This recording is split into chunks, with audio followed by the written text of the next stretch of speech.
Reincarnation. This is a topic that I can talk about for hours. I have been in many debates with different people on the idea of reincarnation and its validity, but I still maintain that reincarnation is real.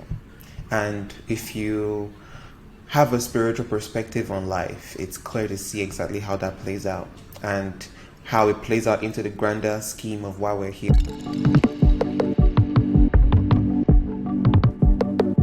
as human beings. So reincarnation is the process where soul passes from the physical realm and returns in a different form or in a different realm. It's more of like a cyclical process where a soul moves through life, dies, and then comes back again and starts afresh as a baby. And this can happen over and over and over and over and over again. On the surface level, nobody really believes in reincarnation because there is no proof of reincarnation. But there is proof of reincarnation. There are so many people that have deja vu moments like millions of times every day. There are different people that have stories of their past lives, and there are people around them that recognize certain traits and certain behaviors that are likened to their previous incarnation. There is so much that we don't really understand about the physical realm and what we're doing here and how this all comes to be. I had a more keen approach to the idea of reincarnation until I started having some serious flashbacks myself. I believe I was about 13 years old when I started having these flashbacks, and these flashbacks were like in very strong dreams or visions of that almost felt even a lot more real than my actual memories. I had flashbacks of my previous life, the one before now, where I was a different person. I was a different body, but it was still the same me on the inside, and I was looking at my hands and I was a different person. I'm going to get into the story later into the video, but I also wanted to address the premise of why we think reincarnation isn't a valid thing in this world. It's because of religion. Like a lot of the religions that we have today are religions that peddle the idea of an afterlife where there is either bliss or there is torment. There is no in between in that. So when you have that black and white thinking and such rigidity in your perspective, it's difficult to see in your reality all the ways that, reincarnation is manifesting, or higher spiritual ideals are manifesting, because you're just so pigeonholed into one singular idea. There are many reasons why we incarnate and why we reincarnate. There are as many reasons as there are people, and it's so complex. It's a complex process that as humans we cannot wrap our heads around it, because we're not supposed to be involved in that process in any way. We're here on this planet to simply live, but on a soul level, before transcending into this plane, there are higher ideals that are being yearned for as a soul to grow and evolve. There are such higher ideals of extreme levels of discipline or extreme levels of perseverance, just the deep internal pursuit of fulfillment. These are high soul ideals, and sometimes the only way to perfect these ideals is doing it consistently over time. It's like a very basic fundamental principle is if you do something over and over again, you get better at it and you become a master at said thing. This applies in, say, for the arts now. I'm an artist, so I do a lot of drawings, and my drawings, I've been working on 3 drawings, and it's taken me over 2 years to even complete, because I've just been putting in too much time on the drawings. But the more I draw, the better I get over time. When I started off, I wasn't the best artist, but I just kept doing it, and now I've become a lot more better in my skill. It's like the same principle, but on a soul level with soul ideals. I feel like in my current reality, one principle that I am having to master is the principle of patience. This is has been a challenge for me. People that know me will tell you that I'm a very patient person, but I am nowhere near where the universe wants me to be in my levels of patience, in my levels of tolerance. And there are so many lifetimes that must be accrued where your patience is tested and refined and sharpened and just polished to be able to ascend into higher realms and experience higher realities that do exist. The concept of heaven and hell is quite a tricky one for me, because in my heart of hearts, I believe that this planet is heaven. I believe that it doesn't get more beautiful than this. It doesn't get much more perfect than this. Like, our planet is gorgeous, from the animals, the trees, the mountains, the skies, the ocean, the moon, even the sun, the fruits that we get to eat. Like, we are in paradise. This is paradise. And I also believe that our planet has become hell. Our planet has become hell in a way where it has become torturous to live in. And, animals are going extinct. People are crueler than ever. Systems are oppressive and exploitative to the max. This is the things that are beyond many of our collective control. So we just have to reside in it, But reincarnation is a doorway into understanding how our actions create consequences in the world. For example, if you knew for a fact that the actions that you take in this lifetime would impact you in your next lifetime, wouldn't you act a little bit differently than you would have without that knowledge? Not to say this is to control anybody's behavior, but when I think of the history of slavery and the history of colonization and just that level of cruelty and the consequences that it has brought about in the world, I see a lot of European colonizers that are now in African bodies. I see many of the poor Africans, or the poor, people, and the homeless people are people that did egregious things in their previous lives. Not all the time. Sometimes we're tested, like Job in the Bible. Sometimes we just get tested and, we go through things. But a lot of the bad things that happen to us in this lifetime are often consequences of things that we've done in our previous lives. And I don't think the consequences of things are weighted equally, unfortunately.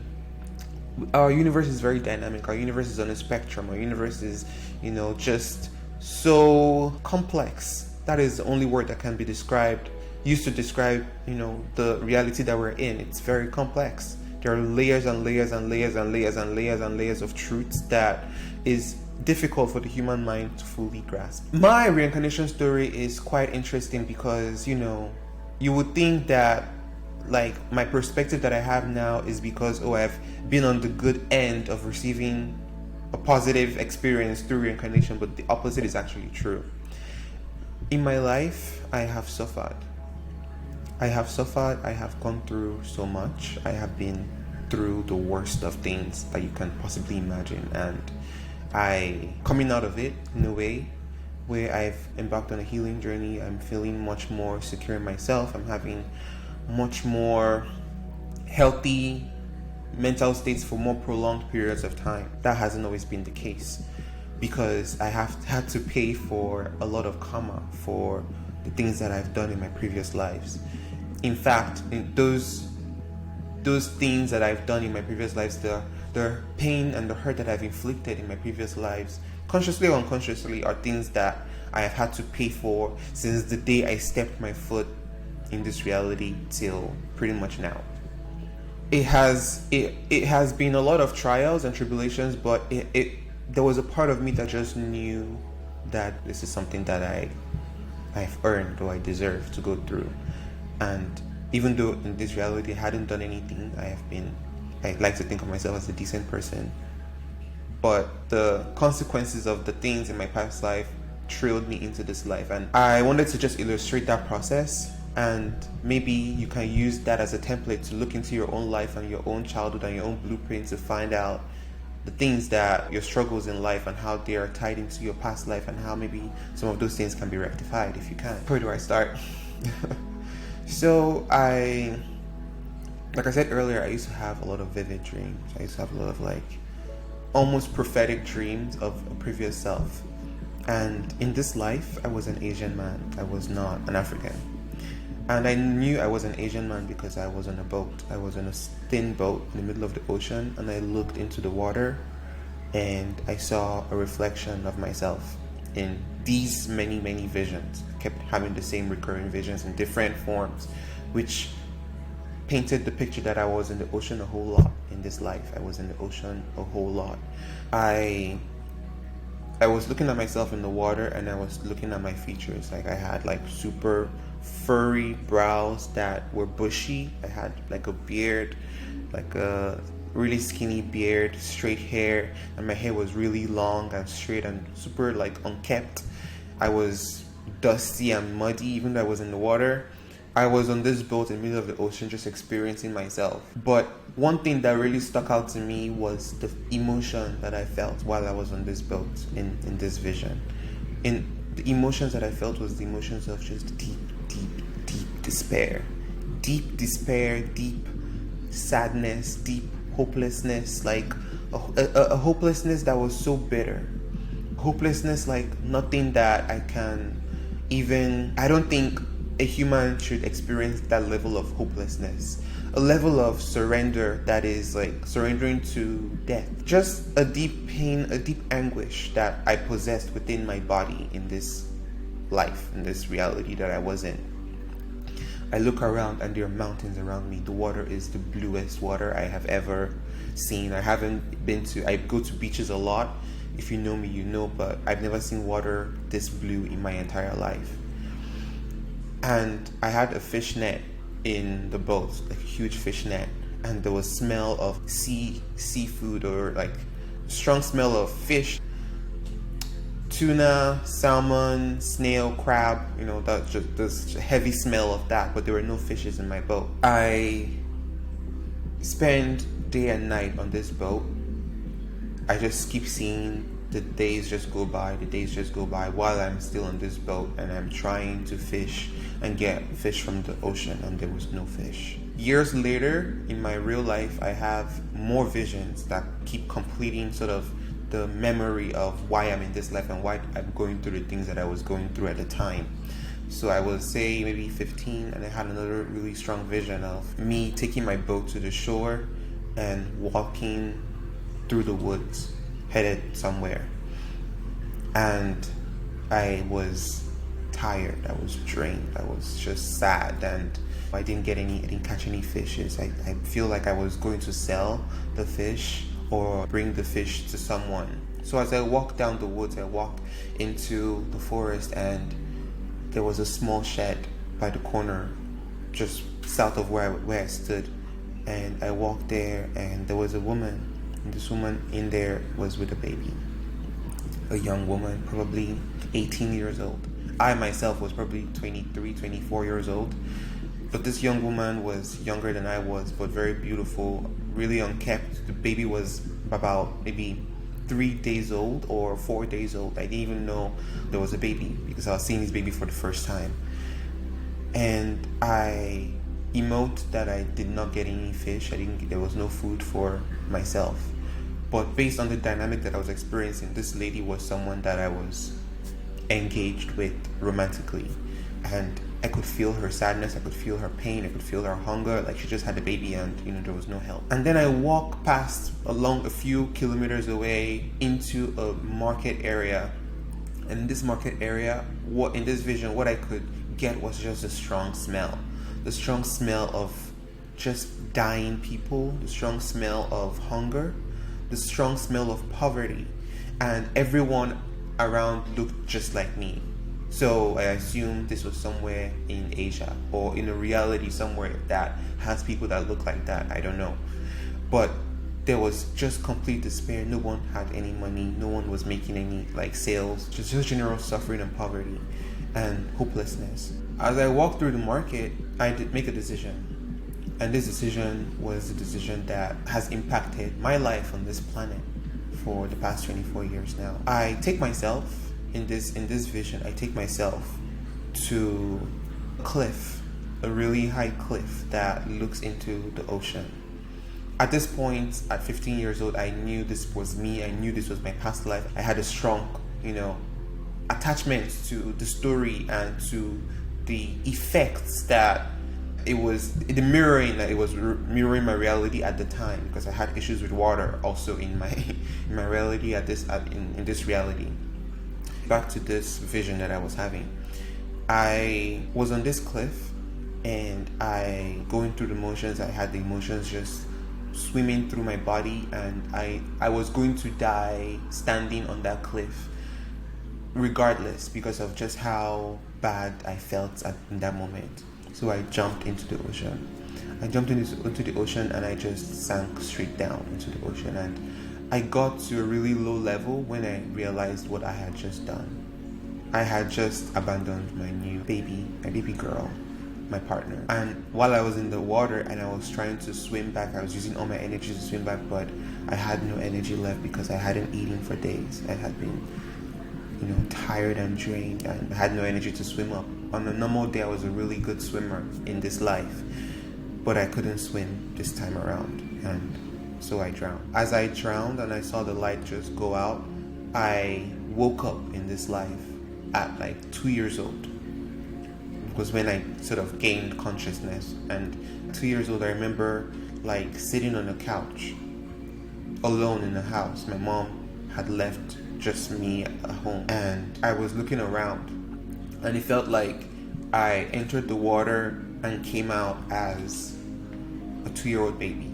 And I have memories from that point till now of my childhood and everything that sort of happened. This story is now going to usher you into some of the consequences that I faced in this lifetime based on that action to take my own life and cause harm to my child and my partner in this lifetime. So, I don't know if you know of something called the father wound. The father wound is a phenomenon where a child doesn't develop properly when they don't get the correct attunement from their paternal figure, or when they have an absent father, or where they have issues with their parental figure in their life and they grow up with certain issues. Let's just leave it at that.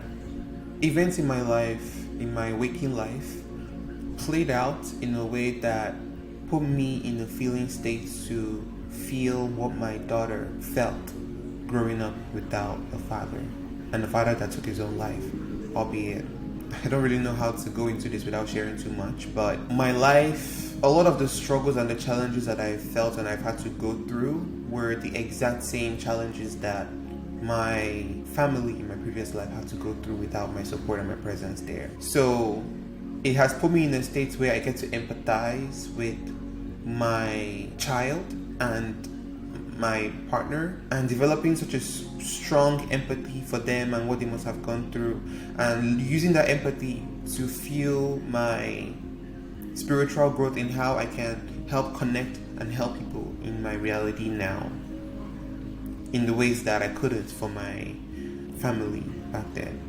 I had to really pay for my absence. I had to really pay for being absent from my family in my previous life, in this lifetime. All the times, all the work I was supposed to put in to raise my family as my sacred duty in that lifetime, I have had to put in that work in this lifetime, one way or the other. It hasn't been in the best ways, but I've had to put in that work. There has just been a level of atonement for that decision that I made in my previous life to take my life. There has been a huge atonement for that process. And I couldn't live my life. I couldn't live the life that I want to live until I atoned completely for causing my family harm in my previous life. So a lot of the consequences that I have faced mirrored a lot of the challenges that I can imagine they went through, from having to grow up alone, having to be hyper independent, having to even being a parentified child. Like, I was a parentified child, but that was because I was supposed to be a parent at that time. I was supposed to be a parent. So in this life, I had to be a parent to my siblings and fulfill those duties. And if you have been a parentified child, you know that there are consequences that happen to you as a developing adult once you've been parentified as a child. And those consequences are things that you have to actually heal from and address, and the challenges you have to overcome within yourself. Those are karma for the things that I didn't do in my previous life based on the circumstances that I found myself in. This applies in our real life in many different ways. Like, there are many things that we go through in life that are consequences of the things that we've done in our previous lives.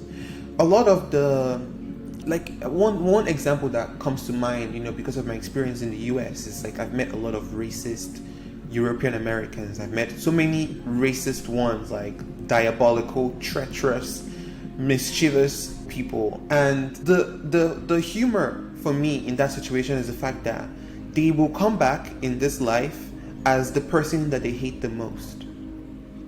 They will come back because if you're not learning the lessons of life and gaining those higher ideals, like getting more empathy and being more understanding and learning to be more compassionate, you are opening yourself up for a life of, just a constant reincarnation cycle.